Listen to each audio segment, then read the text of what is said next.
Барчаңыздардын назарыңыздарды биз эми кайрадан эле кереметтүү ысык көлдүн жээгинде жайгашкан Чолпон Ата шаарындагы бул Борбордук ипподромго бурабыз. Бүгүн бул жерде өтө бир кереметтүү беттеш. Экинчи бүткүл дүйнөлүк көчмөндөр оюндарынын алкагындагы көкбөрү боюнча мелдешинин финалдык оюну Кыргызстан жана Казакстан курама жааттарынын эрөлү. Бул эки команда буга чейин мына ошол өздөрүнө бири-бирине деп айтсак да болот, бүткүл дүйнө жүзүнө деп да айтсак жаңылышкан болбойбуз. Мына Кыргызстан же болбосо Казакстан кимиси күчтүү экендигин аныктап айтып келише алган эмес. Мына бул эки команданын эң акыркы беттеши мындан 3 жыл илгери Астана шаарында өткөн Азия чемпионатында орун алып, 2-1 эсебинде Казакстан өлкөсүнүн спортчулары жеңишке жетишкен болчу. Бирок албеттеш өзүңүздөр билгениңиздердей эле Казакстанда өткөн. Бүгүн Бишкек шаарында демек бизде сөзсүз түрдө жеңишке жетүүгө абдан жакшы мүмкүнчүлүк бар. Мына көкбөрү беттешин көрүүгө бул ат майданга келип ошол баш багып турган көрмандардын саны өтө эле арбын, алардын саны дээрлик 10 миңден ашуун деп айтсак болот. Жааттар азыр ортоңку бөлкө чыгып келди. Башкы калыс Эсенкул Нураков экендигин сиздер менен чогуу көрө алдык. Мына ушул Эсенкул Нураков буюрса өзүнүн калыстыгынан тайбастан беттештин аягына чейин бул оюнду алып барып береринен ишенимим чоң. Дагы да болсо биздин канал менен кала бериңиздер. Кызматыңыздардан мен Нурсултан Турузбеков жана кесиптешим Зыярат Эсенбай болмокчубуз. Дал ошондой урматтуу телекөрүүчүлөр, сиздерди кайрадан мына бүгүнкү күндүн эң башкы беттешине чакырмакчыбыз.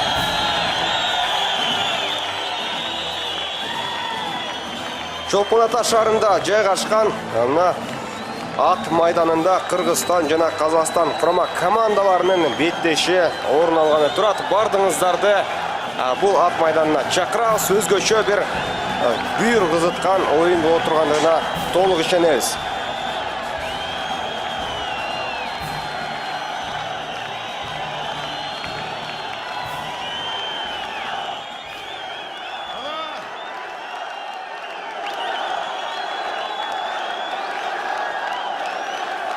Мына сиздерге айта кетели, буга чейин А жана Б тайпалары түзүлүп, ал тайпалардан эң эле күчтүүлөрү катары мына Кыргызстан жана Казакстан курама командасы экендигин буга чейин эле биле алганбыз. Азыр эки тараптын желектери желбиреп турган учуру биз улуттук курама командабызга колдоо көрсөтүп, алдыга сүрөп туралы. Сөз түрдө биз эки жаатка тең ошол ийгилик каалайбыз, бирок биздин сүрөп көрмандык кыла турган командабыз бар, ал Кыргызстан улуттук курама жааты. Сөз түрдө бүгүнкү беттеште биздин мекендештерибиздин ийгиликке жетишерин каалап калмакчыбыз. Азыр калыстар тобун да бир ирет тааныштырууда, ал учурда Зыярат эгер мүмкүнчүлүк болсо биз дароо эле курамдарды тааныштыруу менен улантабыз сөзүбүздү. Дал ошондой курама командалардын мына курамдарын тааныштырууну баштайлы. Кыргызстандан баштасак, албетте бул өз үйүндө өткөрүп жаткандыгына байланыштуу биз мына биздин мекендештерден баштайлы. Биринчи катар санында команда капитаны Тыныч Алыбаев Арго аталган аргамагы менен, экинчи катар санында Кубаныч Султан уулу өзүнүн Байтур аталган аргамагы менен бул беттешке аттанып турган кези, үчүнчү катар санында Нурбек Юсупов Джиган аталган аргамагы менен, ал эми төртүнчү катар санында Марлис Койгелдиев Грозный аргамагы менен, бешинчи Темир Молдокулов минген аты Туман экендигин айтып өтөлү. Алтынчы Айбек Эсеналиев Барон аталган аргамагы менен, жетинчи катар санында Манас Ниязов Кыргыз улуттук курама команданын жылдыздарынын бири. Бүгүнкү мына чоң ишенич Манас Ниязовда да бар десек жаңылышпайбыз. Бойко аталган аргамагы менен, андан соң 8-чи Улан Насакеев Граф аргамагы менен жана 9-чу Азат Насыпбеков Айтумар аргамагы менен чыгып отурат ат майданга. Ал эми 10-чу Рустам Тыналиев комбат аталган аргымагы менен чыгып отурат. Рустам Тыналиевди дагы биз жакшы билебиз. Эң мыкты оюнчулардын бири десек дагы жаңылышпайбыз. Андан соң 11-катар санында Айбек Иманалиев Телтору аталган ошол минген аты экендигин айтып өтөлү. 12-катар санында Сейитбек Анарбек уулу Ахиллес аты менен биздин курама команданын башкы машыктыруучусу Каныбек Кубатов экендигин айта кетели. Жана буга чейин оюнчулар Каныбек Кубатовдон өзгөчө бир көрсөтмөлөрдү алды деген ишеничибиз бар. Жана бүгүн көк кийимчен ат майданда турган Казакстан курама командасынын курамына өтө баштайлы. Кесиптешим Нурсултан Турузбеков тааныштырсын. Разычылык билдиребиз, урматтуу кесиптеш. Бирок ага чейин сиздерге айтып өтүш керек, азыр сүрөттөлүш боюнча Кыргызстан курама командасынын өкүлдөрү сиздердин назарыңыздарда. Бул Кубаныч Султан уулу 2-номердеги биздин ишеничибиз Байтур аты менен сиздердин назарыңыздарда болуп өттү. Андан кийин 3-номердеги бул Нурбек Юсупов сүрөттөлүштө сиздерге тартууланып жаткан эң бир мыкты чабандестердин, эң бир мыкты улакчылардын бири, өзүнүн Жиган аттуу аргымагы менен бүгүнкү беттеште Кыргыздын намысын коргойт. Ал эми бул Марлес Койгалдиев Грозный аргымагы менен 5-номердеги Темир Молдокулов бул сиздердин назарыңыздарда Туман аттуу өзүнүн жылкы аты менен бүгүнкү беттеште өтө бир кереметтүү беттеш жүргүзүп берет деген ишенимибиз бар. 6-чы Айбек Эсеналиев Барон, эми 7-чи анын жанында жайгашкан белгилүү биздин мекендешибиз, эң бир ишенимдүү оюнчулардын бири Манас Ниязов. Ал Башкортостон курама командасы менен болгон беттеште 5 улакты жарата алган болчу. Андан кийин 8-чи номер менен Улан Насакеев Граф аттуу аргымак менен бул сиздердин назарыңыздарда. Азат Насыпбеков 9-чу номердеги Азат Насыпбеков Айтумар аттуу аты менен азыр сиздердин назарыңыздарда. 10-чу белгилүү көкбөрүнүн эң бир мыкты оюнчулардын бири Рустам Тыналиев комбат менен бүгүнкү беттеште оюн алып барат. Ал эми 11-катар сан менен Айбек Иманалиев Телтору мынакей ушундай көрсөткүч. Ал эми 12-катар сан менен биздин эң акыркы көрсөтүп турган оюнчубуз, тааныштыра турган беттеш, ошол тааныштыра турган оюнчубуз Сейитбек Анарбек уулу Ахиллес аттуу аргымагы менен бүгүнкү беттеште кереметтүү беттешти алып барат деген оюбуз бар. Ал эми башкы машыктыруучу Каныбек Кубатов экендигин кесиптешим айтып өткөн. Ал эми команданын башчысы Рамис Жунусалиев. Ал эми Казакстан курама командасына биз орун берели. Аларды да биз сөз түрдө өз мезгилинде тааныштырып өтүшүбүз керек. 1-катар саны менен Бактыбай Ширинкулов Байтор аттуу аргымагы менен бүгүнкү беттеште өзүнүн ошол эмнеге жөндөмдүү экендигин мыкты деңгээлде көрсөтөт деген оюбуз бар. Андан кийин 2-катар сан менен Эрмек Көбеев Байкаска, 3-чү Улан Байтореев Найза аттуу аргымагы менен оюн жүргүзө турган болсо, 4-чү Нурдавлет Момунов Арман Кара аттуу өзүнүн ошол аты менен беттеш үстүнө чыгат. 5-катар сан менен Жылдызкан Тайырбеков Актау аргымагы өтө бир мыкты экендигин биз буга чейинки беттештерден улам көрө алганбыз. 6-чы номерде Абдугали Абдыжапаров Лазер аттуу аргымагы менен беттеш жүргүзө турган болсо, 7-катар сан менен Нуржигит Мырзабаев Чоң Тору, 8-чи Манарбек Дүйсенбиев Красавчик аттуу аргымагы менен өзүнүн күчүн мыкты деңгээлде сынайт деген оюбуз бар. Ал эми 9-чу орунда Баглан Ширинбаев Казанбас аттуу өзүнүн аргымагы менен бүгүн майдан үстүнө көтөрүлөт. Казанбас. Андан кийин 10-чу номер менен Александр Пупенко мына бүгүнкү беттештеги өтө бир мыкты оюнчулардын бири Казы Күрең аттуу аргымагы менен биздин назарыбызда болот. Ал эми 11-катар сан менен Эрали Тойшиев Барс аттуу өзүнүн алдындагы аргымагы менен оюнду жүргүзө турган болсо, ал эми 12-команданын биз сиздерге тааныштыра турган эң акыркы спортчусу, эң бир кереметтүү улакчылардын бири Элдар Жээнкулов өзүнүн гүл сары аттуу арыгымак менен беттеш жүргүзөт. Команданын баш машыктыруучусу Урунтай Амиргалиев жана команданын жетекчиси Гани Ахметбаев экендиктерин сиздерге айтабыз. Азыр мынакей урматтуу спорт сүйүүчүлөр, урматтуу мекендештер, баарыңыздарды экран алдына келип отуруңуздарды суранабыз.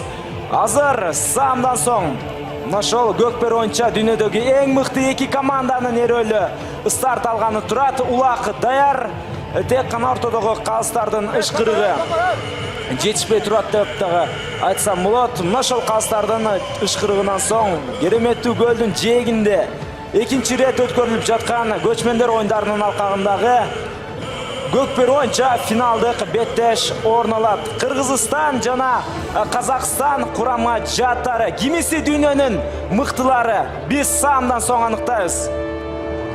Мына ошондой бизде көптөн көтүргөн беттеш дагы бир аз көз ирмемдерден соң башталат жана калыстын ышкырыгы жаңырды алгачкы улакка болгон аракеттер жасалып жаткан кезде биринчи жолу биздин курама команда жетип келди, дагы эң алууга мүмкүнчүлүк болгон жок, бирок андан кийин дагы аракетин улантат деген ишеничибиз бар. Эң башкысы бербеш керек, чабуулга мүмкүнчүлүк бербеш керек эле. Үчүн жаман көрүнүш ушул жерде орун алат. Ой, Азамат бул жерде абдан жакшы көрүнүш орун алып кетти. Чындыгында Азамат ким экендигин мен сиздерге аныктап бере албайм, бирок анткен мезгилде да биздин мекендештерибиз коргонуу бөлүгүндө мыкты оюнун жүргүзүшү абзел. Дагы бир жолу Казакстан өлкөсүнүн өкүлү 8 номердеги Манарбек Дүйсенбиев, анын карамагында азыр улак сакталып келүүдө.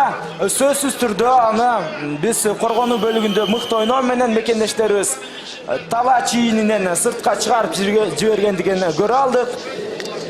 Жүрөктүн үшүн алып өткөн окуя саамда мурун ошол көз ирмемдер мурун орун алган. 7 номердеги Нуржигит Мырзабаевдин чоң тору аттуу аргымагы чындыгында анын ылдамдыгы керемет болчу.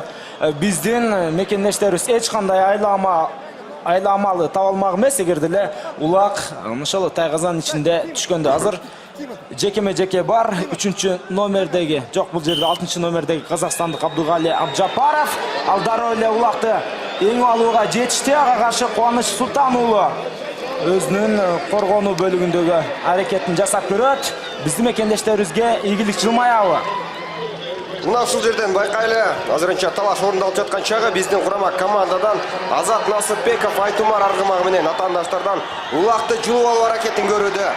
Мына демек эч кандай бир жаракатсыз учур деп ишенип туралы. 6-катар санда ойногон Абдыжапаров Абдугали лазер аты менен жерге жыгылып түшкөндүгүн көрүп отурабыз.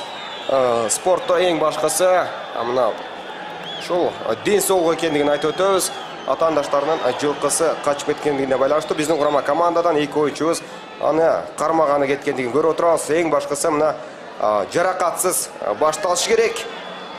Жана андан кийин эки тараптын татыктуу түрдө беттешти уланталат деген ишеничибиз бар. Абдугали Абдыжапаровго азыр тиешелүү түрдө ошол медициналык жардамдар көрсөтүлүшү керек. Бул спортчу, бул улакчы мына бүгүнкү алгачкы эле оюнунда активдүүлүк менен баштады десек дагы жаңылбайбыз. Жалпысынан турнирде 3 улагы бар экендигин айтып өтүшүбүз керек.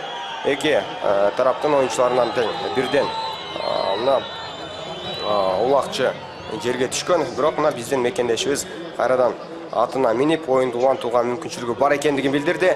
Азыр биз болгону мына коңшулаш өлкө казакстандык Абдугали Абдыжапаровдун бутуна туруусун күтөбүз. Ооба, өтө бир өкүнүчтүү жагдай орун алып кете жаздады. Абдугали Абдыжапаров лазер аттуу аргымагы менен ошол жерден улакты эңип алып, андан ары ортодогу талашта бир аз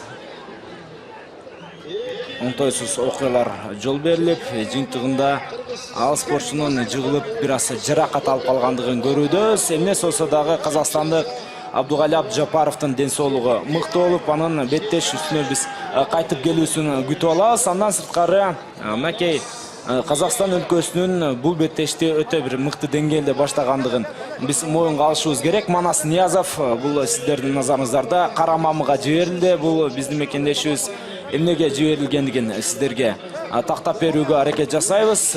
Жолбосо ушул улагы жок турган атаандашына каршы балким атты катуу ылдамдыкта ошол чаап жибергендигине байланыштуу байтор.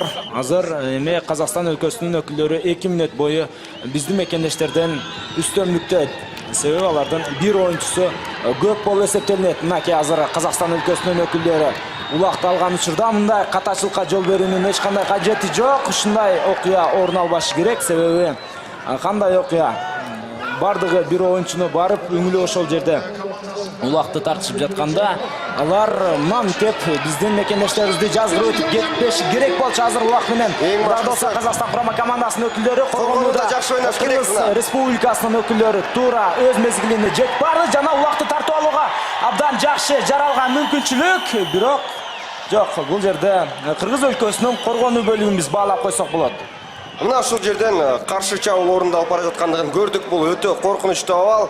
Мына Манас Ниязовдун кара мамыга чыгып калуусу бул чындыгында биздин 3 оюнчу үчүн өтө бир татаал абал десек дагы жаңылышпайбыз. Өтө бир курч мүнөздөгү талаш орун алган экен. Биздин мекендешибиз мына Нурбек Юсупов дагы ошол талаш абалында жеңип кетүүгө аракетин көргөн. Эми мына айлампанын ичинде эрүүл орундалып жаткан кезде Сейитбек Анарбек уулу жана атаандашы Ширинкулов Бактыбай экендигин айтып өтөлү. Эки тараптан тең мыкты бир аракеттер бар. Азырынча кимиси чийиндин сыртына биринчи жолу алып чыгып кетет, байкайлы.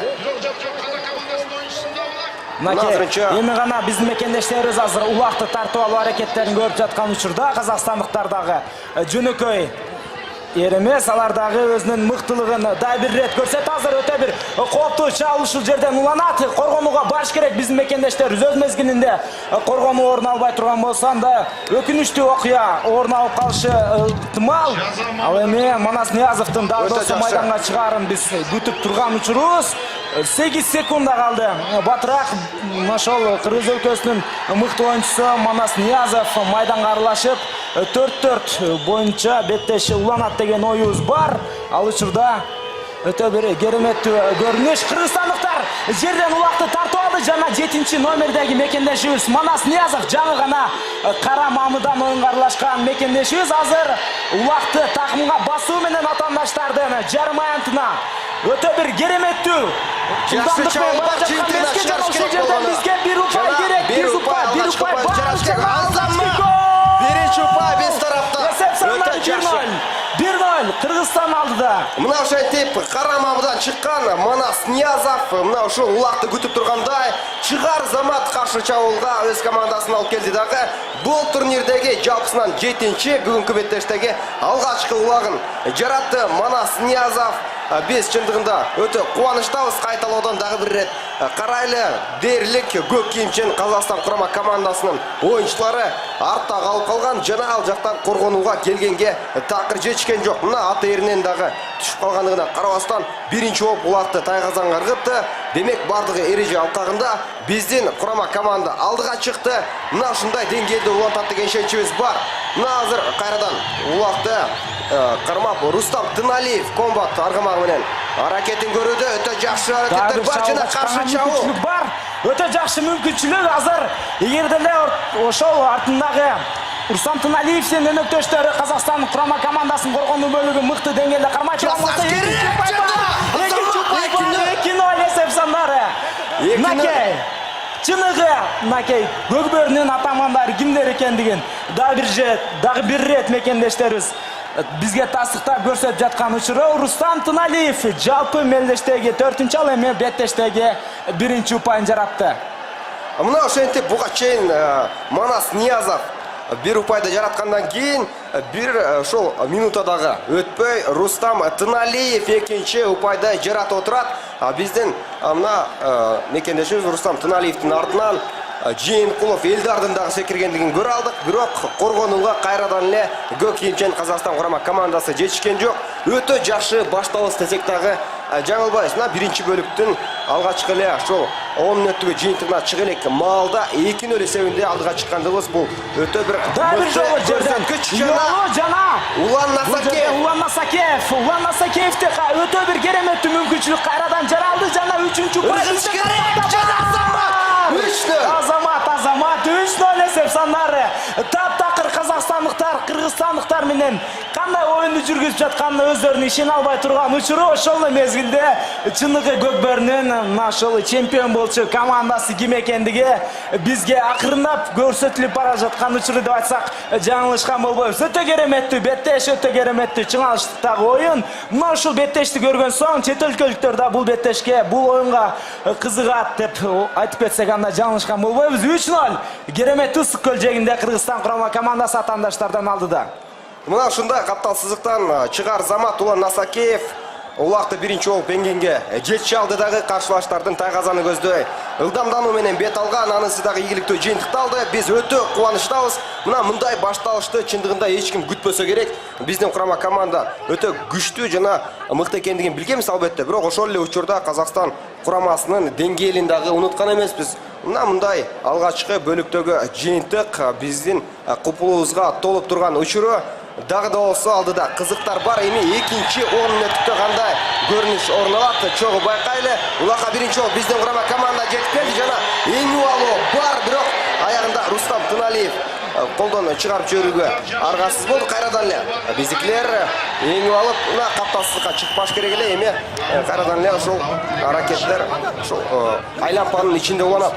Ортоңку бөлүктө жайгашкан бул тегерек чийинден эми эки өлкөнүн спортчулары мыкты балбандары жекеме жекеге чыгып андан ошол жерден эми кайрадан улакты кайсы бир тарап өңөр болот дагы андан ары чабуулга чыгуу менен өздөрүнүн бактысын алдыдан издеп көрөт. Азыр улак ортоңку тегерек чийинге жеткирилүүдө. Кыргызстан курама командасынын өкүлү жана Казакстандын өкүлү азыр майдандын ичине түшкөндүгүн биз байкоодобуз. Казакстандыктардан 5-номердеги биринчи номердеги кыйла тажрыйбалуу Бактыбай Ширинкулов жанага каршы Кыргыз өлкөсүнүн өкүлү Темир Молдокулов. Туман жана Байтору аргымактарынын эрөөлү кимиси мыкты болуп чыгары биз үчүн дагы сиздер үчүн дагы өтө кызыктуу. Сөз түрдө мекендешибизге жан үрөп туралы. Эгер деле бул эки ошол улакчынын кимиси 1 мүнөттө улакты жерден өңөрүп албай турган болсам да башка спортчулар чыгарын дагы жакшы билесиздер. Азыр бир жолу Темир Молдокулов жерден улакты көтөрүп алганга жетишкендиги менен ал жерде Казакстан өлкөсүнүн өкүлү мүмкүндүк бербеген болчу эркин оюнду жүргүзгөнгө мекендешибизге. Бирок анткени менен дагы да ушул кызыл түстөгү улакчылардын карамагында 6-номердеги Айбек Исеналиев барон аттуу аргымагы менен өзүнүн жарым аянтына кирип кайрадан азыр чабуулга чыгат. Мындай аракеттерин Кыргызстан курама командасынын өтө бир ийгиликтүү болуп чыгарын биз ошол Башкортостон курама жааты менен болгон беттеште да көргөн жайыбыз бар. Жок. Талааны таштап кетти азыр. Улакты алып сыртка чыгып кетти. Ага байланыштуу азыр кайрадан эле айлампанын ичинде оюндун улантылышын чогуу байкайбыз. Бул жактан чындыгында биринчи болуп эңип алууга аракетти көрүш керек. Андан соң бир каршы чабуулдар дагы пайда болушу мүмкүн. Буга чейинки мына улактардын дээрлик мына ушул көпчүлүк бөлүгү тактап айтсак, мына эки жолу каршы чабуулга мыкты түрдө чыгып андан соң атаандаштардын тайгазанын алган болчубуз. Дагы да болсо андай эрдикти күтөбүз. Азыр айлампанын ичине эки тараптан бирден кайрадан эле спортчу киргизилди. Алар мына Ширинкулов Бактыбай биздин ушул казакстандык Байтору аргымагын минген улакчы. Биздин мекендешибиз Кубаныч Султан уулуна каршы тургандан көрүп турабыз. Байтору аргымагы менен Султан уулу Кубаныч эңип алды жана болгону чийинде сыртка чыгууга аракетин көрүш керек. Ал жерден албетте Казакстан оюнчусу Бактыбай дагы жөн турбай тоскоолдукту толук бойдон жаратып жаткан кезде чийинден сыртка чыгып кетүүгө аракетин кылыш керек. Андан кийин гана ушул командалаштары жардам бергенге укуктуу болот. Ал эми айлампанын ичинде турганга турган учурда эки тараптан тең эч кандай бир тоскоолдуктар болбошу керек. Ооба такымына кыскан соң алып чыгып кетти. Өтө жакшы жана каршы чабуул ушул жерден орун алып бара жаткан чагы. Кубаныч Султан уулу азыр өзүнүн өнөктөшү 10-номердеги Рустам Тыналиевге өткөрүп берди. Рустам Тыналиев туура эле атаандаштарынын тайгазанынын жанында. Чындыгында Рустам Тыналиев бар болгон өзүнүн аракеттерин жумшап көрдү, бирок тагызан ичине таштоого мүмкүнчүлүк жаралбаган болчу эми канат. Ал талач ийинен сыртка чыккан эмес. Демек, чабуулдурган мүмкүнчүлүк бар жана кезектеги улак жаралуу ушул жерден. Биз үчүн өтө маанилүүсү ушул улактын ташталышы болчу, бирок бул сапар мекендешибиз Рустам Тыналиев ошол улакты тайгазанга таштоо мүмкүнчүлүгү ала алган жок. Анткени менен Казакстан курама командасынын тайгазанын жанына дагы да болсо беттеш уланууда. Өтө кызыктуу оюн. Ошол оюндо эгер деле кимиңиздер экран аркылуу көрүп жаткан болсоңуздар, анда эч кайда алыстабаңыздар. Бул беттеш сөзсүз түрдө мындан дагы кызыктуу болорунан менен күмөн жок. Азыр 7-чи номердеги Манас Ниязовго улакты Рустам Тыналиев өткөрүп берди жана ал жерден Манас Ниязов ошол Оштук Достук командасынын өкүлү атаандаштардын кайрадан эле тайгазаны тарапка бара жаткан аракетин биз көрүүдөбүз. Өтө бир мыкты жаралган мүмкүнчүлүк бар. Манас Ниязов кайрадан өзүнүн экинчи улагын жаратууга мүмкүнчүлүк алды. Жана 4-чү улак бизде бар. Эсеп сандары 4-0. Өтө жакшы көрүнүш орун алды. Азыр Манас Ниязов өзүнүн эң акыркы аракеттери менен кошо мына улакты туура багыттай алды десек болот. Биз чындыгында Манас Ниязовдун кыймыл аракетин баалай өтүшүбүз керек. Бул турнирдеги 8-чи улагы, ал эми бүгүнкү 2-чи улак экендигин сиздерге айта кетели. Мына кайталоодон толук байкасак, мына аты менен кошо тайгазанын үстүнө чыгып кетүүгө бир аз гана калган. Өзү дагы аз жерде мына жаракат алып кала жаздады. Эң башкысы абайлаш керек. Жана бул жерде мына Манас Ниязовдун бойко аталган аргымагы дагы бул упайга тиешеси бар десек жаңылбайбыз. Мына 4-0 эсебинде биринчи бөлүктө алдыга чыккандыгыбыз өтө жакшы көрүнүш. Анткени барган сайын артыкчылыкты өстүрүү биздин команданын оюнчуларына өтө бир жакшы ишеничти берет. Ал эми Казакстан курама командасы болсо барган сайын коргонууга барыш керек болот. Бирге Сейитбек Анарбек жалгыз чыгуу орундалып жаткан кезде жана 5-чи улак, 5-чи упай, 5-чи улак атаандаштардын жармаятында жайгашкан тайгазанда. Эсеп сандары 5-0. Урматтуу спорт сүйүүчүлөрү, бул Кыргызстан курама командасы. Урматтуу мекендештер, мындан 3 жыл илгери Астанада Азия чемпионаты өткөрүлдү. Ал беттеште мекендештерибиз казакстандыктарга 2-1 эсебинде утулуп калгандыгын айтканбыз. Бирок ал мелдеш, ал беттеш, ал курам, ал оюн таптакыр биздин эсибизден чыкты. Бүгүнкү күнкү беттеште мынтип эсеп сандары биринчи бөлүктө эле 5-0 жетти жана биз эми өтө бир кереметтүү түрдө мүмкүнчүлүк ала алдык. Ошол алтын байгени утууга жана утуп алабыз деген оюбуз дагы да болсо бекем. Мына дал ушундай биринчи бөлүктө 5-0 эсеби бизге чындыгында өтө бир жакшы маанайды тартуулады. Бул Чолпон Ата шаарындагы ат майданында жайгашкан, чындыгында көрүү үчүн келген күйөрмандардын чындыгында жакшы ишеничин актоо дегенди билдирет. Кайрадан калыстын ышкырыгы жаңырды. Улак болгон аракеттер бар. Биринчи аракеттен эң кетүү мүмкүнчүлүгү болгон жок. Эми мына биздин мекендештерде дагы бир жакшы мүмкүнчүлүк, бирок мына Азат Насыпбеков ал улакка жеткен эмес. Кезектеги мына Рустам Тыналиевдин аракети жана тайгазанга жалгыз бара жаткандыгын көрсөңүздөр болот. Демек 6-чы улакка мүмкүнчүлүк бар. Жана 6-0. Жана 6-0.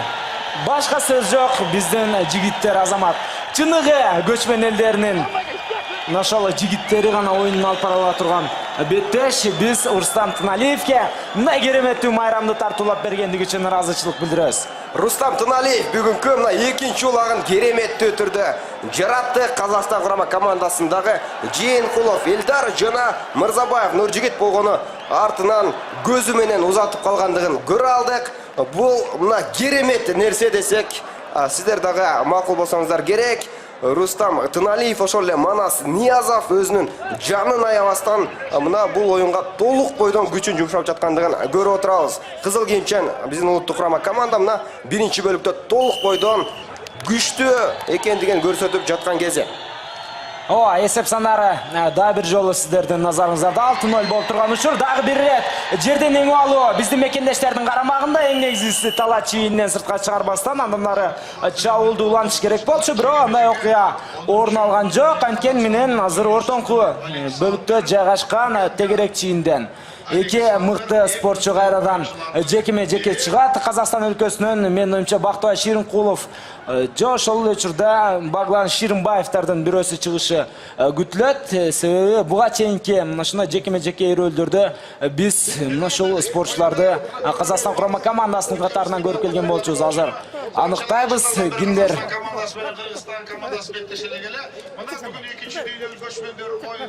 Наке 5-6 номердеги биринчи бөлүктө бир аз жаракат алып калгандай турган Абдугали Абдыжапаров азыр ортоңку бөлүктө каршы кыргызстандык Темир Молдокулов жекеме-жеке алышып жаткан учур. Бир эле бул жерде эки ошол жигиттин эрөөлү эмес, эки аттын дагы, эки ошол тулпардын дагы эрөөлү орун алып жатат деп айтсам жаңылышпайм. Себеби казакстандыктардан лазер аттуу аргымак жекеме-жекеде мыкты боло турган болсо, ал эми Кыргызстандын курама жаатынан Туман аттуу аргымак өзүнүн мүмкүнчүлүгүн таптакыр атаандашына бербестен туура пайдаланып кетерин биз көптөгөн мелдештерде көргөнбүз. Азыр мына мекендешибиз улакты жерден иңип алууда атаандаштан болгон тоскоолдук чындыгында өтө бир мыкты деңгээлде орун алды.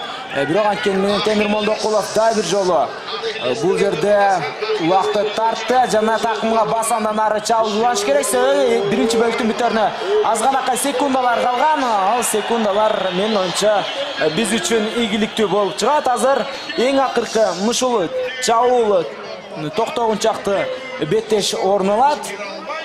Мекендешибиз азыр улакты өз карамагына алды жана чабуулга чыгып бара жаткандыгын көрүүдөбүз. Темир Молдокулов ал эми бул беттеш улак ошол тала чийинен же болбосо тагазаңа түшкүчө кулланарын эске ала турган болсок, бизде дагы жаш мүмкүнчүлүк бар. 7-0.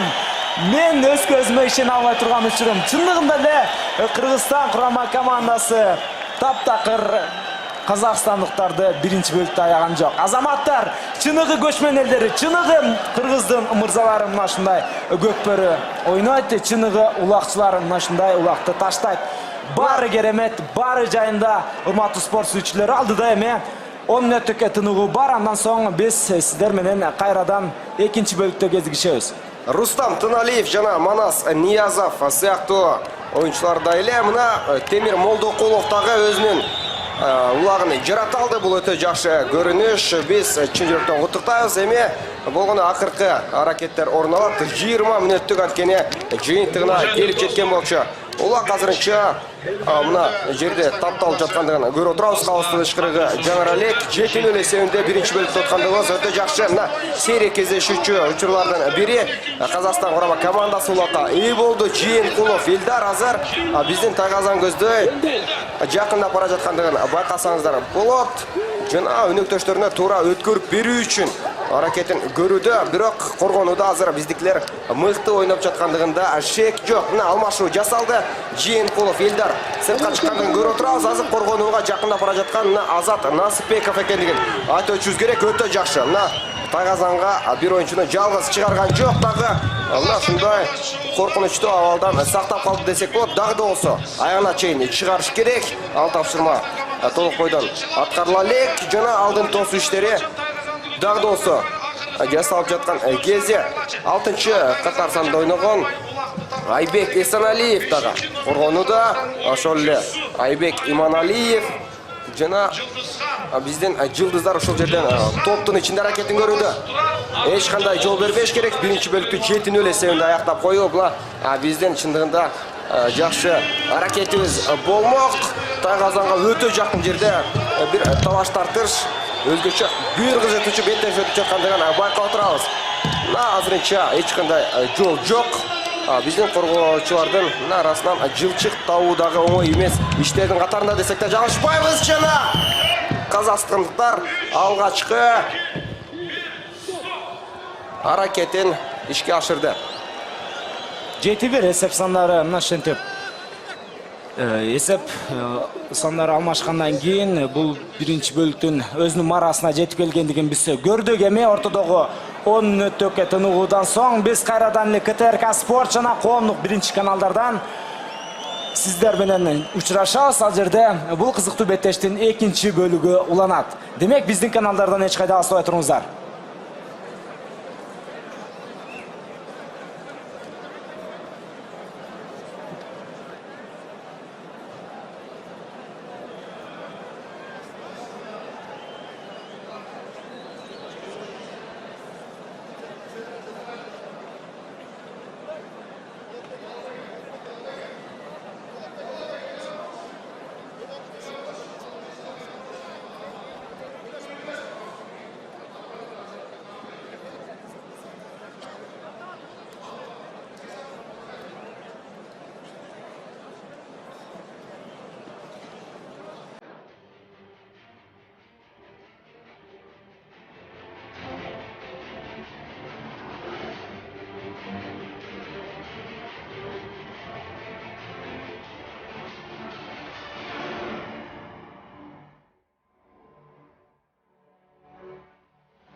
Мынакей сыйлоз эме орун алып жаткан жерден биз эме сиздердин назарыңыздарды көкпөр боюнча беттеш уланчу ошол майданга чакырабыз. Эме жерден эң убалуу кайрадан эле Кыргыз Республикасынын өкүлдөрү 10 номердеги мекендешибиз азыр Рустам Тыналиев өз аймагына барды жана ушул жерден азыр чабуулга чыгышы керек.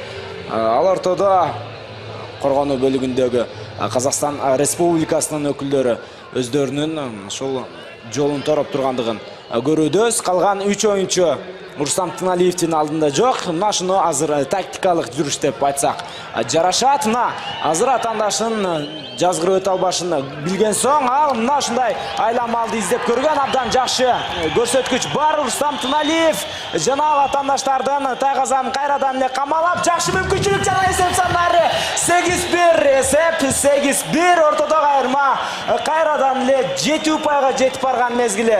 Мына ошентип экинчи бөлүктүн алдыңкы бир секундаларында эле Рустам Тыналиев 10-чу катар санындагы өзгөчө бир курч мүнөздөгү оюнчу комбат аргымагы менен тактикалык жүрүштөн кийин өтө бир тайгазанга жакындап барып, андан кийин биздин көрсөткүчтү 8ге чейин жеткирип кое алды. Азамат мына ортодогу артыкчылык кайрадан эле 7 упай.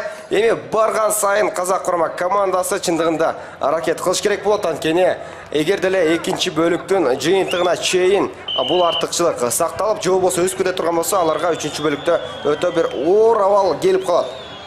Туура айтасың кесиптеш. Ал мезгилде кайрадан эле Кыргыз өлкөсүнүн өкүлдөрү жерден улак тең алуунун айламалын көрүшүүдө. Жок, дагы да улак жерде сакталууда. Эми гана биздин мекендешибиз улакты эң алды. Нары чабуулга чыкканга мүмкүнчүлүк бар. Эч ким жок. Анын алдында 7 номерден Манас Ниязов бүгүнкү бетеште ал 2 жолу айырмаланган болчу. 3-чү жолу улакты тайгазанга таштаганга мүмкүнчүлүк бар. Жана эсеп сандары 9-1. 2 мүнөттүн ичинде 2 упай. Ким айтат? Казакстан курама командасы дүйнөнүн мыкты ошол көкбөр боюнча командасы деп жаалар жагышат. Керемет нерсе тактикалык жүрүш боюнча болобу, индивидуалдык чеберчилик боюнча болобу, биздин улакчылар атаандаштарына караганда бир топ күчтүү экен деген ошол жерден даана жана тактастыктап койду десек жаңылышпайбыз. Өтө жакшы көрүнүш. Эми ортодогу артыкчылык 8 упайга чейин өскөндүгүн көрүп отурабыз. Дагы мына капталсыздыктан чыккандан кийин биринчи жолу теңип алууга биздин курама команданын оюнчулары аракет кылган. Бирок Казакстан мына курамасындагы Жыйынкулов Элдар жетти дагы капталсыздыкка чыгып кеткен. Демек кайрадан айлампанын ичиндеги биз эрөөлдү көрөбүз. Ушул учурдан пайдаланып эсиңиздерге сала кетели. Ушул тайпаларга бөлүнгөн оюндарда, тайпалык оюндарда Казакстан курама командасы алгачкы беттешин Кытайга каршы өткөргөн жана Кытайды 15-1 эсебинде ишеничтүү түрдө жеңип алган болчу. Ал эми Кыргызстан мына Түркиянын келбей калгандыгына байланыштуу автоматтык түрдө упайларга жетише алган болчу. 5-сентябрь күнү болсо Казакстан Красноярск крайынан келген оюнчуларды 15-2 эсебинде жеңген. Ал эми Кыргызстан Башкортостонду 5-26 эсебинде жеңе алган. Андан кийин Казакстан 15-5 эсебинде Америка Кошмо Штаттарындагы жеңгендигин бардыгы жакшы билебиз. Азыр ортодогу эрөөлдөн мына Ширинкулов Бактыбай Кубаныч Султан уулуна караганда мына биринчи жолу улакка жеткен дагы азыр өзүнүн аймагына барып, андан кийин тайгазан көздөй жакындап барууга аракетин көрөт. Эсеп сандары 9-1. Ал учурда ортоңку бөлүктөн Казакстан курама командасынын өкүлдөрү улак менен биздин тайгазанды көздөй сапар алгандыгын көрүүдөбүз. Бирок бул жерде эч кандай коркунучтуу абал катталбашы керек. Себеби Коргонуу бөлүгүндө биздин мекендештерибиз өтө мыкты оюн жүргүзөт. Ал эми Кыргызстан курама командасы кандай тейде түзүлгөндүгү тууралуу сиздерге айтып өтө турган болсок, ошол Нооруз жана 9-май майрамдарынын урматына уюштурулган мелдештерде ошол Кыргыз Республикасынын биринчилигинде жеңип алган команда базалык ошол курамды жибермек. Ал жерде 2 оюнда тең Суусамыр командасы күчтүү болуп чыккандыгына байланыштуу ал мезгилде Казакстан курама командасында жакшы мүмкүнчүлүк бар. Аттыгын 9-чу упай алардын тагыраагы 2-чи упай алардын карамагына жазылды. Бул жерде Баглан Ширинбаев өтө кереметтүү чабуулду уюштурганына байланыштуу биз эми ошол ортодогу айырманын кайрадан 7 топко кыскаргандыгын көрүүдөбүз. Бул эми биз үчүн өтө деле коркунучтуу жагдай эмес, себеби биздин мекендештерибиз казакстандыктардын бир жараткан улагына жок эле дегенде 4 же 5 улак менен жооп береринен ишенимибиз чоң. Ал учурда ортоңку бөлүктөн кайрадан мекендештерибиз ката кетирди.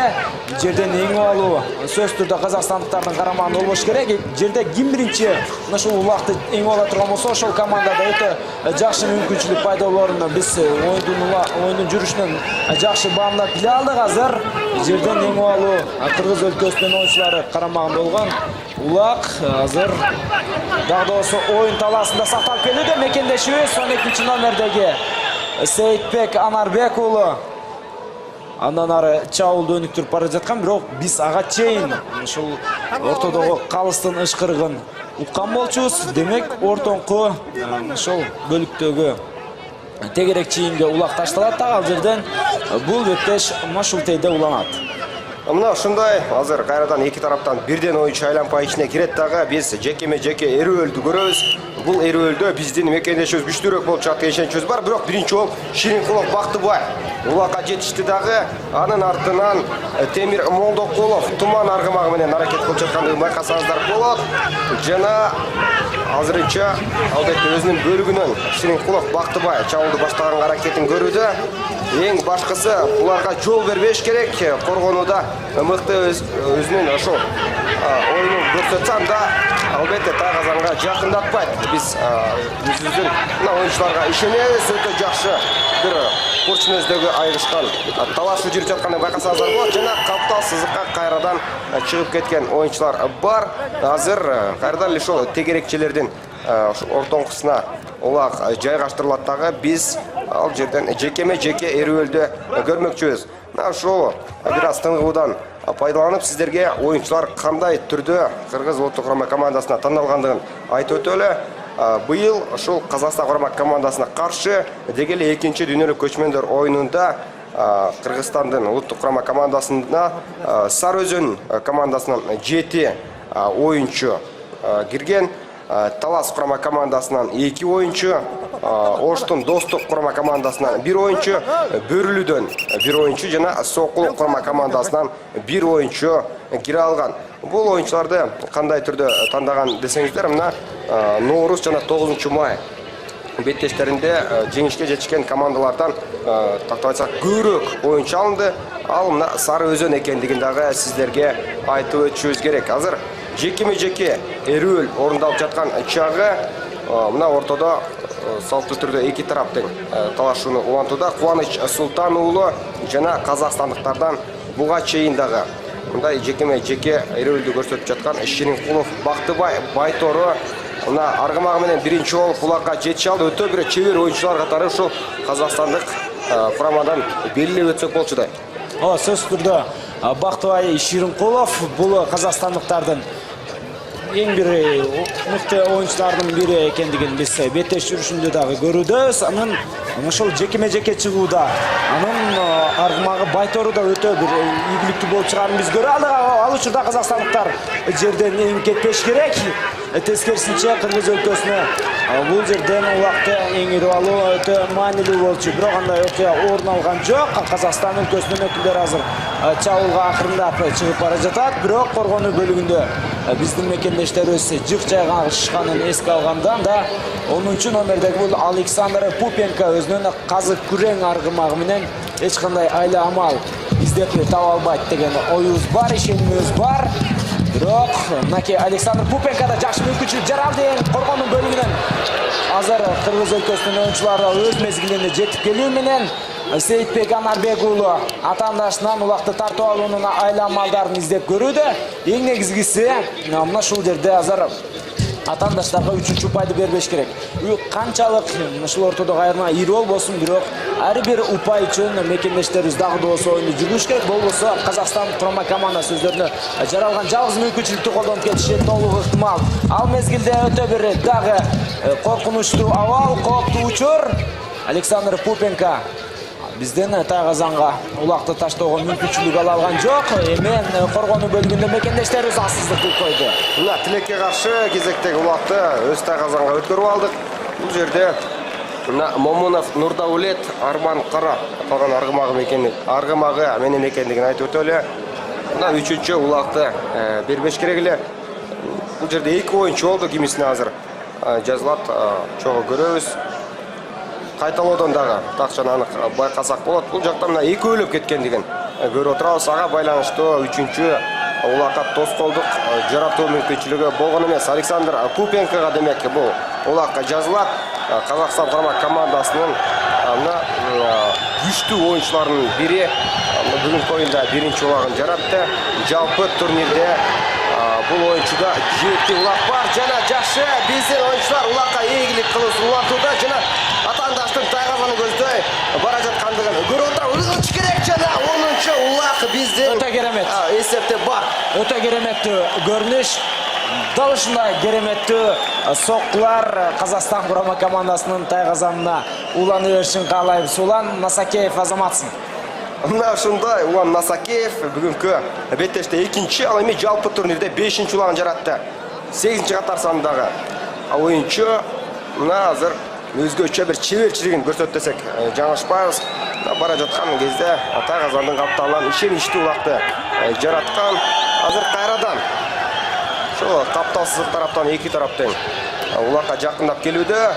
Талашу өтө бир мыкты деңгээлде уланып жатканын байкасаңыздар болот. Өтө жакшы. Марлис Койгелдиев азыр атандашына берген жок дагы. Азыр биздин мына ойынчулар улакка жетиши алды. Эң башкысы өнөктөштөр менен бирдей командалык оюнду жүргүзсө жакшы болмок. Жана дагы бир чабуулга чыгууга мүмкүнчүлүк жасалып бара жатканча капталсыздыкка чыкпаш керек. Башкысы өтө жакшы 2 ойынчу демек жазылып өтүлгөн. Ага байланыштуу эми гана калыстын ышкырга жаңырды дагы. Бул жерде Сейитбек Анарбек уулунда акырына чейин мүмкүнчүлүк болгон жок, бирок чабуул бар болчу.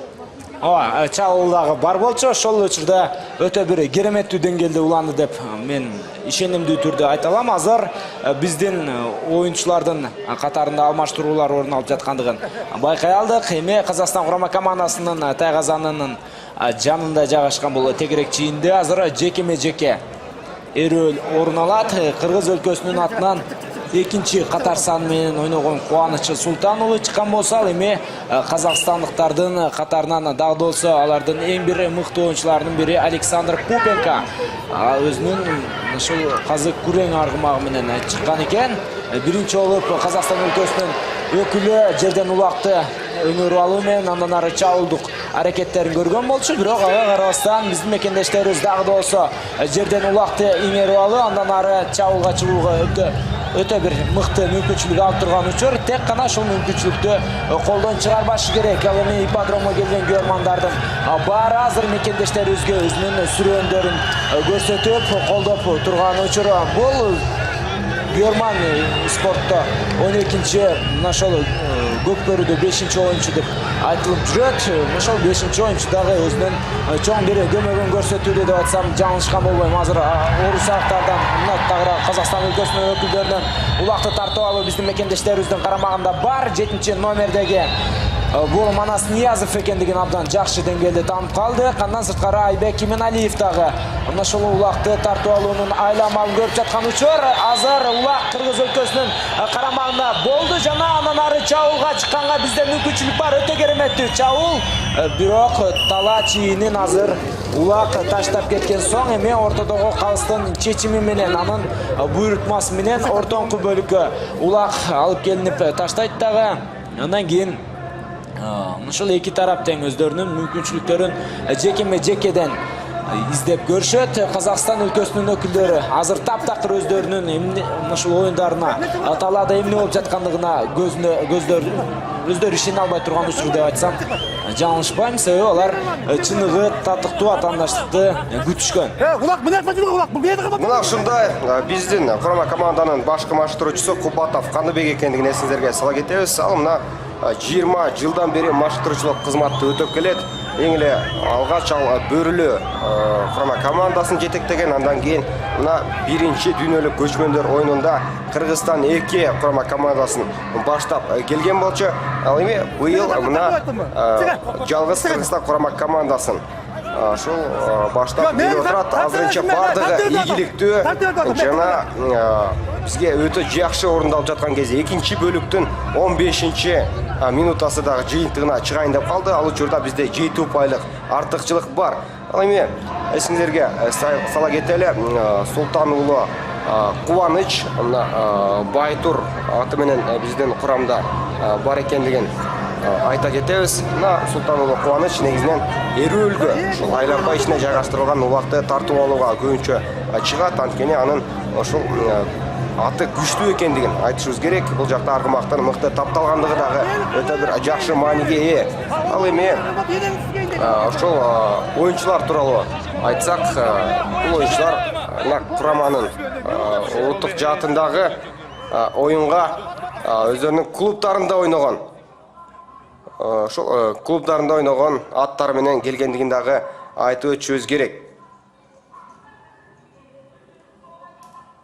Мына ушундай тыныгуу орун алууда. Азыр эки тарапты тең биз күтөбүз жана экинчи бөлүктө дагы да болсо биздин курама команда артыкчылыкты чоңойто алат деген ишеничибиз бар.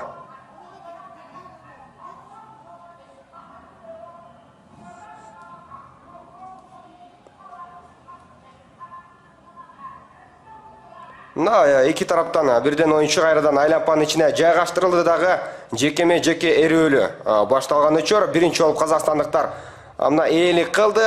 Ага байланыштуу биздикилер коргонууга барып сүрүп чыгаруу аракетин көрүүдө. Жана анысы ишке ашты десек жаңылышпайбыз. Мырзабаев Нуржигит Казакстан курамасындагы оюнчу азыр акырына чейин мына тактап айтсак Ширинкулов Бактыбай убакытты сактап калуу аракетин көрө алган жок. Мына ушундай абалдан кийин бир аз оюн тынчып калгандай, буга чейин дээрлик чабуул токтогон эмес эле. Ооба, өтө бир динамикалуу беттеш көрүп жаткан болчубуз. Азыр Самга оюн бир аз тыным алууда. Эмне болсо дагы азыр ортоңку бөлүккө кайрадан улак ташталат дагы. Андан кийин беттеш ушул тейде уланат деген оюбуз бар. Бактыбай Ширинкулов ал кайрадан ортоңку бөлүккө чыгып оюнду улантууда. Ага каршы Кыргыз Республикасынын өкүлү экинчи номердеги Кубаныч Султан уулу каршы туруп жаткандыгын байкасак болот. Ошол жерден чындыгында Байтор бул Казакстан өлкөсүнүн аргымагы өтө бир мыкты деңгээлде ушул жекеме-жекеге дайындалгандыгын байкай алдык. Андан сырткары биздин мекендештерибизде дагы жөнөкөй аргымактар эмес. Ал учурда Бактыбай Ширинкулов кайрадан жерден улакты өңөрүп алууга жетишти. Анткени менен ушул жерде Кыргыз өлкөсүнүн өкүлдөрү улакты тартып алуу айланмалын көрүүдө жана улакты жадага алса Манас Ниязов тартып алган болчу. Бирок чабуулга чыгууга эми гана аракет кылып жатканда Момунов Нурдаулет аттуу Казакстан өлкөсүнүн спортчусу өзүнүн мыктылыгын көрсөттү. Чындыгында Манас Ниязов ал жерде улакты толугу менен мыкты деңгээлде кармап үлгүрө элек болчу дагы. Ошол мезгилде ошол учурду туура пайдаланган Нурдаулет Момунов улакты өз карамагына алып кетүүгө үлгүргөн. Азыр улак жерге түшүп калды жана оюн эрежеси бузулду сыяктуу чамамда.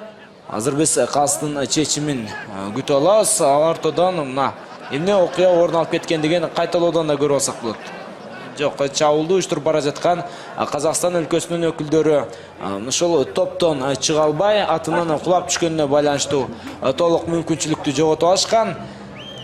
Эми ушул жерден азыр жерден улакты эңип алуу башталат. Дагы бир жолу Казакстан өлкөсүнүн өкүлдөрү улактын ошол аттын үстүнөн түшүп калгандыгын көрдүк. Ошол эле мезгилде Кыргызстан курама командасынын өкүлдөрү бул жерде улакка ээлик кылып тек гана тала чийинин кесип өтпөш керек. Жакшы мүмкүнчүлүк бар чабуулга чыкканга.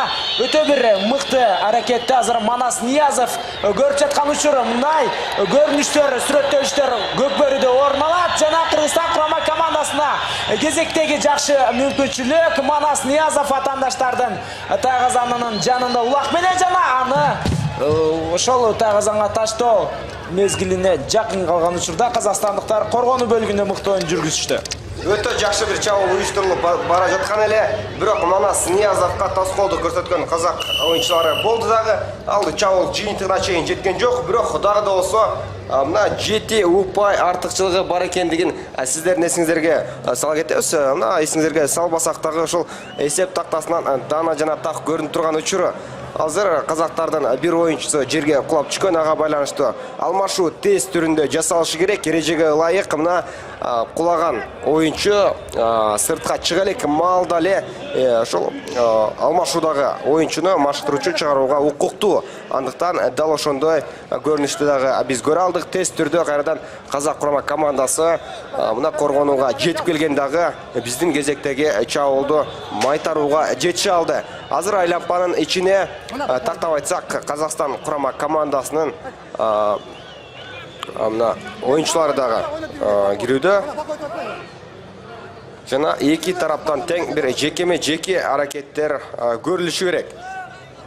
Казакстан курама командасынын тайгазанынын жанында бул Эрүүл орундалат. Эки тараптан тең 12-чи катар сандагы oyuncularды көрүүдөбүз.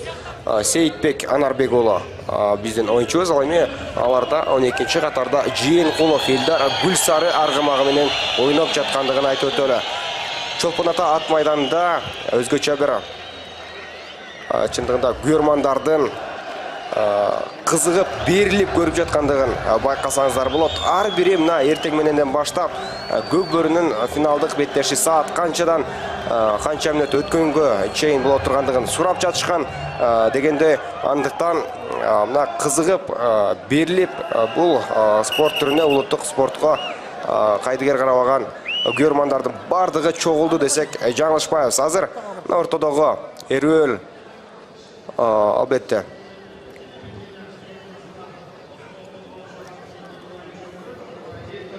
жыйынтыгына келип жетти. Биз алдыдагы жыйынтыктарды күтөбүз. 3-чү бөлүктө кандай чабуулдар уланат, аны дагы чогуу бардыгыбыз көрмөкчүбүз.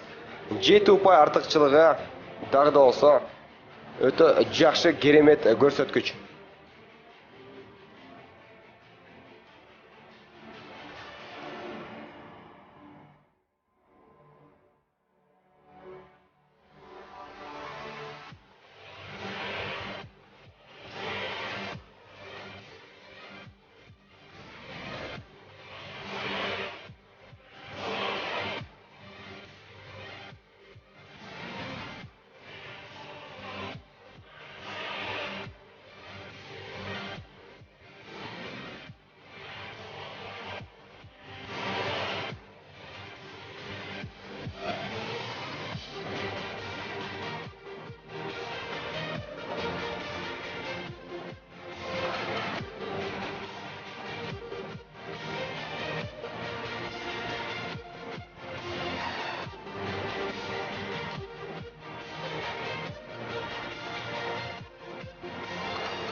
Нашеті 10 минуттық тынығудан соң біз сіздердің назарыңыздарды қайрадан еле Керемет Үскөлдің жиегінде жайғашқан бұл заманбап жаңы ғана екінші бүткіл дүние көчмендер ойындарына арналып құрылған ипподромға шақырамыз. Бұл жерде азыр Қазақстан жана Қырғызстан құрама жаттары ойын жүргізіп жатқан учуру. Азыр ең негізгісі шул жерде Қазақстан өлкөсүнүн өкүлү жаракат албасын деген ойыбызды айтабыз.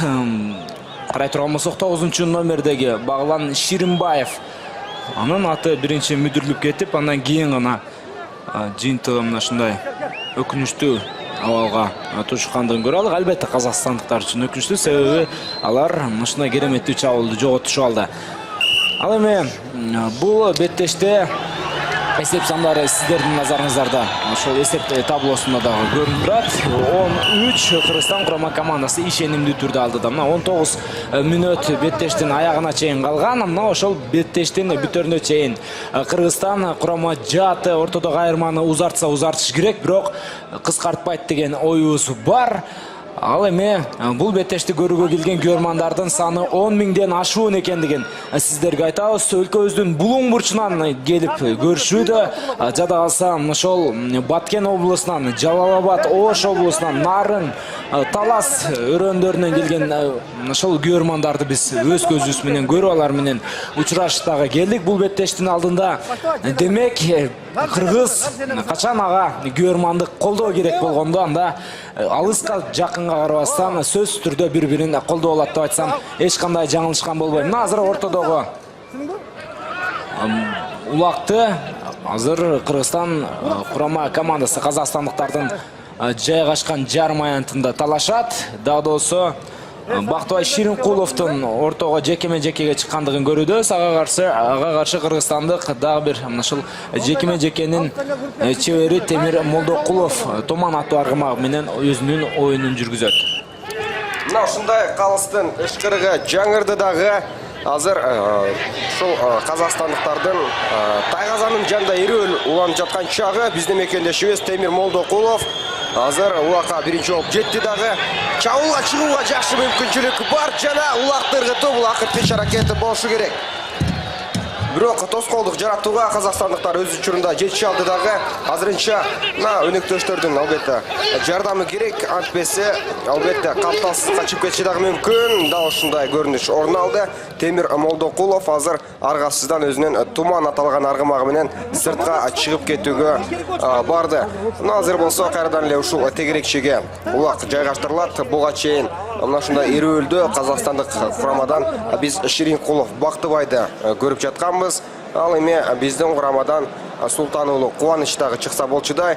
Аны буга чейин айтып өткөнбүз. Ушул Байтур аталган аты чындыгында күчтүү, мыкты, тапталган, даярдалган десек дагы болот. Азыр эки тараптан бирден оюнчуну күтөбүз. Мына чарчап, суусап чалыккан оюнчулар суусунун кандырып, андан соң талаага чыгууда. Ошол эле Казакстан курама командасы дагы албетте бир топ чабуулдарга дуушар болгондон кийин албетте маанайы бир аз түшүп турат. Экинчи бөлүктүн болгону 6,5 мүнөтүндө тактап айтсак, алдыда дагы 15 мүнөттөн ашык убакыт бар. Бул үчүнчү бөлүктүн башталышы гана, андыктан аларда дагы мүмкүнчүлүк болот. Бирок жетүү упайды кыскартып келүү чындыгы баатырдыкты талап кылса керек. батырдык деле эмес, чоң бир күч аракетти, көптөгөн бир күчтү талап кылат. Бирок андай күч Казакстан курама командасында бар экенинен эч кандай шегим жок. Бирок Кыргызстан курама командасы атаандаштарынан күчтүү болгону алар үчүн албетте өкүнүчтүү. Ортоңку бөлүктө азыр улак талаш, ат үстүндө талаш болууда. Манас Ниязов 7 номердеги биздин мекендешибиз азыр атаандашынан улакты тартып алса, андан бары чабуулду жасоого өтө бир мыкты кереметтүү мүмкүнчүлүк жаралмак. Бирок андай окуя азырынча орун ала элек жана ошол каптал сызыгына оюнчулардын чыгып кеткендигин биз байкай алдык. Эми сөзсүз түрдө Кыргызстан өлкөсүнүн курама жааты жайгашкан ошол тегерек чийиндин ортосуна барып, оюнчулар жекеме-жеке эрөөлдү көрмандарга тартуулайт. Ал эми биринчи, экинчи, үчүнчү бөлүктөрдү салыштыра турган болсок, биринчи бөлүктө өтө чоң чаңышта беттешөттү. Себеби эки команда тең дээрлик ошол күчүндө турган мезгили болчу деп сыпаттап койсок болот. Ал эми экинчи бөлүктө болсо бир аз командалардын чарчай баштагандыгын дагы байкасак болот. Себеби бар болгону 3-төн гана 6 упай жаралды. Ал эми биринчи бөлүктө болсо дээрлик 8 упай жаралган болчу. Анын жетөөсүн кыргызстандыктар, бирөөсүн Казак Республикасынын өкүлдөрү жок. Кечирисиңер экинчи бөлүктө 5 гана упай жаралган. Азыр эми оюнга кайтып келе турган болсок, Казакстан өлкөсүнүн өкүлдөрү улакты жерден көтөрүү, андан ары чабуулга чыгуунун айламалын көрсөтүүдө. Бирок ага каршы Кыргыз өлкөсүнүн коргонуу бөлүгүндөгү спортчусу Темир Молдокулов таптакыр мүмкүндүк бербестен өзүнүн оюнун мыкты деңгээлде атаандаштарга каршы жүргүзүп жаткан учур. Бактыбай Ширинкулов бул эми жерден эңип алуу боюнча өтө бир чебер оюнчу экендигин биз бүгүнкү беттеште көрдүк жана аны таң алдык деп айтсам дагы жаңылышпайм. Мына ушундай чындыгында биринчи катар санда ойногон казакстандыктардын оюнчусу Ширинкулов Бактыбай мына айлампанын ичиндеги эрөөлгө кирүүчү оюнчу экендигин көрө алдык. Ал жактан бир 2-3 жолу мына кыргызстандыктарга караганда ийгиликтүү болуп, биринчи болуп мына улакты эңе алгандагы айлампанын сыртына чыгып кетүүгө үлгүргөн.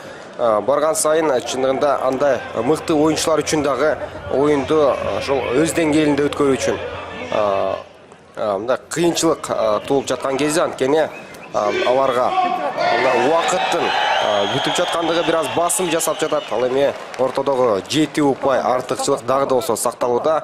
Мына эми 14 мүнөттөн азыраак гана убакыт бар. Ортодо эрүүл орундалып жаткан чагы биздин курамадан Султан уулу Кубаныч биринчи болуп мына улакты эңип алуу аракетин көрүүдө. Ал эми казакстандык Жээнкулов Элдар дагы тоскоолдук көрсөтүп, ал мына Султан уулу Кубанычтан улакты тартып алуу аракетин көрүүдө. Бирок албетте ал тараптан тартып алуу өтө кыйын болот.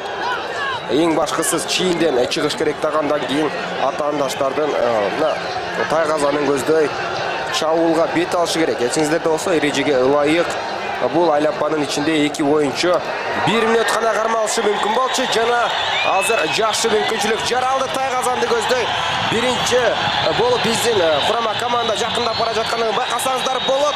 Султан уулу Кубаныч Байтур жана кереметтүү упай 11-чи упай 11-3 Кыргызстан курама командасы мына ошентип ортодогу айырманы кыскартуунун ордуна бизди кубантуу менен Султан Кубаныч уулу 5-чи ошол упайын жаратты. Жалпы мелдештин таржымалында эми бүгүнкү беттештеги алгачкы улагын таштоо менен бизде кубанычка бөлөп турган учур өтө чеберчилик менен жаралган көрүнүш. Бир болуп улакты көтөрүп барып андан ары Тайгазанга 2 колдоп түртүп койгондугу бул албетте өтө бир чоң чеберчиликти талап кылаарынан эч кандай шек жок. Мына ушул жерден машыктыруучулардын, ушул оюнчуларды тандоосундагы чеберчилигин, мыктылыгын дагы белгилеп кетишибиз керек. Сары Өзөндөн 7 оюнчу, Таластан 2 оюнчу, Оштун Достук командасынан 1 оюнчу, Бөрүлүдөн 1 жана Сокулуктан 1 оюнчу экендигин айтып өткөнбүз. Демек бардыгы татыктуу түрдө тандалган. Азыр өздөрүн кезек-кезеги менен көрсөтүп, атаандаштардын Тайгазанын алып жаткандыгын байкасаңыздар болот. Казакстандын курамындагы Ширинбаев Баглан улак менен чабуулга чыгуу аракетин көрдү, бирок биздин 3 оюнчудан турган коргоо сызыгыбыз аларга эч кандай бир чабуулга чыгууга мүмкүнчүлүк бербей келүүдө. Улан Насакеев. Азамат азыр алдын тостудағы каптал сызыкка чыгып кетүүгө аргасыз кылды. Өтө жакшы көрсөткөч мынакей коргонуу бөлүгүндө дагы абдан мыкты оюнду көрсөтүп жатат биздин мекендештер. Биз өзүбүздүн улакчыларыбыз менен, өзүбүздүн көкбөрү боюнча курама командабыз менен чындыгында өтө бир мыкты деңгээлде сыймыктансак болот деп айтсам жаңылышкан болбойм. Урматтуу спорт сүйүүчүлөрү, дагы бир жолу эсиңиздерге салып өтө турган болсок, бул экинчи бүткүл дүйнөлүк көчмөндөр оюндарынын алкагындагы көкбөрү боюнча ошол финалдык беттеш. Дүйнөдөгү эң мыкты эки курама жат Казакстан жана Кыргызстан командаларынын эрөөлү. Экинчи мына ошол үчүнчү бөлүктүн 10 мүнөттүк азыр артта калган учурда эсеп сандары 11-3. Биздин мекендештерибиз алдыда келе жаткан мезгил эми. Дагы 10 мүнөттөй убакыт марага чейин бар. Мына ошол 10 мүнөттө эгерде эле мекендештерибиз атаандаштарга өтө эле чоң мүмкүнчүлүктү берип койбосам да биздин куржунда алтын байге турган учуру деп айтсам дагы баарыңыздар менен макул болсоңуздар керек. Азыр ортоңку бөлүктөн улакты талашуу жана бул жерде жерден көтөрүп алуу Казакстан өлкөсүнүн өкүлүнүн карамагында болуп жаткандыгы бул биз үчүн өкүнүчтүү, бирок такымга бас элегинде кыргызстандык спортчу Кубаныч Султан уулу өз мезгилинде мыкты аракетке барды жана атаандашы Бактыбай Ширинкуловдон улакты тартып алуунун айламалын жасап жаткандыгын көрүүбүз. Азганакай убакыттар мына азганакай гана жерден Бактыбай Ширинкулов улакты атаандашына тартып жиберди. Эми ашыкпастан Кубаныч Султан уулу өзүнүн кезектеги чабуулуна чыгыш керек. Ортоңку бөлүктөн мына ошол спортчулар чыкмайынча анда беттеш уланбайт. Биздин спортчубуз чындыгында тактикалык жүрүш жасап жаткан. Ал мезгилде абдан жакшы мүмкүнчүлүк жана эсеп сандары дагы бир жолу өзгөрүшү ыктымал. Экинчи упай биздин пайдабызда. Буга чейинки эпизоддун кайталоосу болду десек жаңылбайбыз. Дал ушундай мына Кубаныч Султан уулу ортоңку бөлүктөн улакка ийгилик кылгандан соң атаандаштардын тайгазанын көздөй бет алган. Өтө жакшы экинчи улагын кезекте жаратып кое алды. Бизди сүйүндүргөн кайталоо десек дагы болчудай. Демек, эки окшош эпизодду чындыгында көрө алдык. Алдыда дагы биздин таштай турган улактарыбыз бар деген ишеничибиз бар. Барган сайын артыкчылык өсүүдө. Ал эми казакстандык оюнчулардын маанайы түшүп бара жаткан кезде. Албетте, эки команданын тең мына ошол ийгиликке болгон ишеничи эң акыркы секундаларга чейин өтүп турса жакшы болмок, бирок бизге андайдын кереги жок. Бизге чыныгы таза, таптаза жана чыныгы эрдик менен жеңиш керек болчу. Азыр дагы бир рет биздин мекендештерибиз жерден улакты көтөрүп алган жана чабуул бар. Мыкты аракет, ошол учурда уланмаса керек. 13-чү упайды тайгазанга таштоо менен 10 упай ортодогу айырма. Кыргызстан Республикасы азырынча логикалык жактан алып караганда экинчи бүткүл дүйнөлүк оюндардын, көчмөндөр оюндарынын кечиресиздер чемпиону деп айтып койсок дагы жаңылышкан болбойбуз. Мына ушундай Улан Насакеев өзүнүн индивидуалдык чеберчилигин ушул жерден көрсөттү десек жаңылышкан болбойбуз. Казакстандыктар мына барган сайын оюн темпин жоготууда. Биз биринчи ошол тактап айтсак буга чейинки Султан уулу Кубанычтын улагын сүрөттөп баяндап бүтөлегибизде мына кийинки улактагы жаралып калган. Азыр дагы ушундай көрүнүш орун алып бара жатканын байкасаңыздар болот. Рустам Тыналиев кезектеги улакты жаратып отурат. Азамат керемет. Жакшы. Бул жерден мына таң калбай коюу мүмкүн эмес. Таң калбай коюу чындыгында мүмкүн эмес. Бул жерде эми биздин мекендештерибиз чыныгы мынакей көкбөрүнүн чемпиондору, көкбөрүнүн падышалары экендигин дагы бир рет тастыктап турат. Ал эми Рустам Тыналиевке кыргыз жерге ким жетсин дегендей эле Рустам Тыналиевке ким жетсин. Караңыздарчы, кандай гана кереметтүү ыргытуу. Жада калса 2 упай берсе дагы жарашат. Себеби аттын үстүнөн ыргып өзү да тайгазанга түшүп калган. Мына биздин оюнчулар чындыгында көкбөрү оюну үчүн улуттук мына мыкты спорт түрү үчүн жанын берүүгө даяр экендигин ошол беттештен көрсөттү десек жаңылышпайбыз. Кандай гана талашуу болбосун аягына чейин ойноп атаандаштын тайгазанын алууга аракетин көрүп жаткан кезде мына ушул жерден дагы биринчиден болуп эң алуу аракеттер жасалып жатат. Мына көк кийимчен казакстандыктар жеткен дагы каптал сызыкка чыгып кеткендигине байланыштуу оюн тоқтотылды, қалыстың ышқырығы жаңырғандығын уға алдық. Дерлік күйермандардың бардығы сүйініп тұрған үшір ошол эле алмашуудағы ойынчылардыңдағы эмоцияларын біз байқасақ болот. Мына беттештин бүтөрүнө болгону 6 минута убакыт бар. 6 минутанын ичинде мына 14 эсебин дагы да болсо алдыга өрчүтсө болчудай азыр жекеме-жеке орун алат жана адаттагыдай эле Казакстан курама командасынан Ширинкулов Бактыбай чыкса керек. Жок, бул учурда Момунов Нурдаулет чыккандыгын көрүп отурабыз. Бизден болсо Султан Улуу Кубаныч буга чейин 2 ушундай мына Эрүүлдөн атаандашына дээрлик мүмкүнчүлүк берген жок дагы. Анын негизинде жалгыз барып атаандаштын тайгазанына улакты ыргытып кое алган. Талаш орундалып жаткан кезде Мырзабаев Нуржигит мына биздин Султан Улуу Кубанычка каршы ойноп капталсыздыкка чыгып кеткен. Ага байланыштуу кайрадан эле айланпа ичиндеги Эрүүлдү көрөбүз. Мына беттештин бүтөрүнө болгону 5 минута бар. Биз дагы ушул оюнчулардан улак күтөбүз. Күйөрмандар да күтүп жатса керек.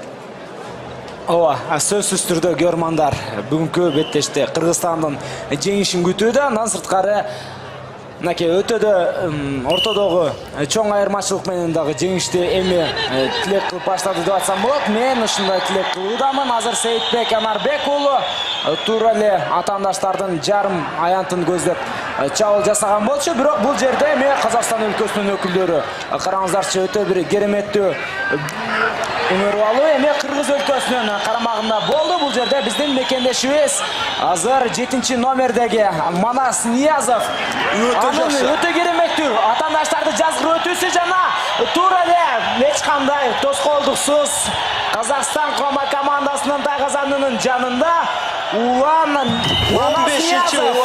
15-упай канчалык биз ушул жерде Кыргызстан курама командасына күйөрмандык кылган болсок, алар ошончолук деңгээлде бизге өтө бир кереметтүү беттешти тартуулады. Манас Ниязов чыныгы баатыр, чыныгы бүгүнкү беттештин галиадору, бүгүнкү беттештин баатыры. Эсеп сандары 15-3 Кыргызстан алдыда. Мына ушундай ушул жерден бир салыштырууга уруксат бериңиздер. Футбол дүйнөсүндө Месси менен Роналду кандай болсо, азыр биздин урамада Рустам Тыналиев менен Манас Ниязов дал ошондой оюн жүргүзүп жатат десек жаңылышпайбыз. Мына күйөрмандар сүрөп алдыга биздин ураманы мына тартып жаткан кези ошол учурда кайрадан эле улакка тартыш уланууда. Тактап айтсак, улакка болгон аракеттер дагы 3,5 мүнөттөй убакыт бар. Жана чабуул жасап калганга мүмкүнчүлүк дээрлик Казакстан урамасында деле бар. Алар дагы акыркы бир аракеттерин көрсө болчудай, балким эгер деле аракетин көрүп акырына чейин ойнойт турган болсо, убакыт тартыш ушул жерден жакшы орун алып жатат. Биздин мекендешибиз Улан Насакеев жана өнөктөшү эки жакка улакты тартып, анын негизинде капталсыздыкка чыгып кеткендигин көрө алдык. Демек, мына ушундай көрүнүштөн улам калыстын ышкырыгы жаңырды дагы биз Эрүүлдү көрөбүз. Мына ортодогу айланпадан оюн уланышы керек. Беттештин бүтөрүнө 3 мүнөттөн азыраак убакыт бар. Ортодогу айырма болсо, өзүңүздөр байкап турганыңыздардай эле 12 упай. Эми биз өзүбүздүн мекендештерибизде расмий түрдө ушул экинчи ирет өткөрүлүп жаткан бүткүл дүйнө көчмөндөр оюндарынын экинчи ирет жеңүүчүсү болуп табылуусун күтүп калабыз. Биринчи өткөрүлгөн мелдеште дагы 2014 жылы кыргызстандыктар биринчи орунду алышкан. Анда Кыргызстан 1 жана Кыргызстан 2 курама жааттар оюн алып баргандыгын сиздердин эсиңиздерге салып өтөбүз. Себеби ал мелдешке Казакстан өлкөсүнүн өкүлдөрү келбей калганына байланыштуу. Сөзсүз түрдө эки күчтүү команда бир мелдеште болуш керек. Жок дегенде болбосо анда мелдештин ошол алтын байгес үчүн эң бир чоң талаш тартыш ошол таймаш орун албай калмак. Азыр жерден улак теңип алган бул Нурдаулет Момунов, анын аргымагы Арман Кара. Ал Арман Кара менен азыр ушул жерден топту жарымдан ары чабуулга чыгуунун айламалын көрүүдө жана чабуулга чыгып бара жаткан учурда Кыргызстан курама командасынын өкүлдөрү сөзсүз түрдө коргонууда мыкты ойноо. Азыр каптал чийининен сыртка чыгарып жибериш керек дагы. Андан кийин биз ошол убакыттын өтүшүн күтүп калсак дагы катачылык болбойт. Казакстан өкүлдөрүндө дагы да улак сакталып келүүдө. Александр Пупенко буга чейинки оюндарда өзүнүн мыкты оюну менен бизде таң калтырган болчу бул Орус улутундагы спортчу. Бирок бүгүнкү беттеште биз Александр Пупенканын бир гана ошол улагын көрө алдык. Эмне болсо дагы ал Кыргызстан курама командасына жаралган улак экендигин эске ала турган болсок, бул спортчу бүгүн да өзүнүн мыкты деңгээлин бизге ошол боюнча мыкты сапатта тартуулап өттү деп айткандан мен эч кандай тайманбайм. Азыр Казакстан курама командасынын өкүлдөрү акырындап чабуулга чыгып бара жатат. Бирок бул жерде каптал сызыгына эми улак чыгып жок, улак дагы да болсо оюнда. Ал эми беттештин бүтөрүнө бар болгону 40 секундадай убакыт бар.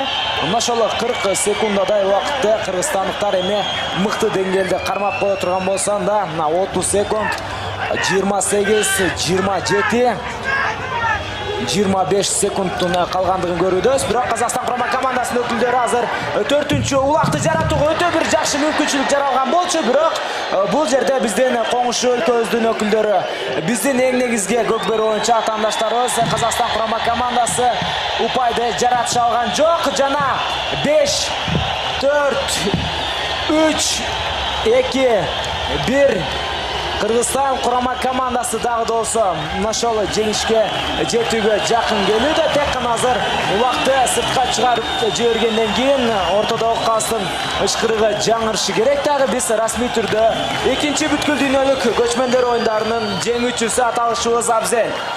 Мына ушундай урматтуу телекөрүүчүлөр, жалпы туугандар эле Кыргызстан курама командасы Казакстан курамасын таң калыштуу өзгөчө бир керемет эсеп менен 15-3 эсебинде жеңип алды. Биздин сүйүнүчүбүздө чек жок.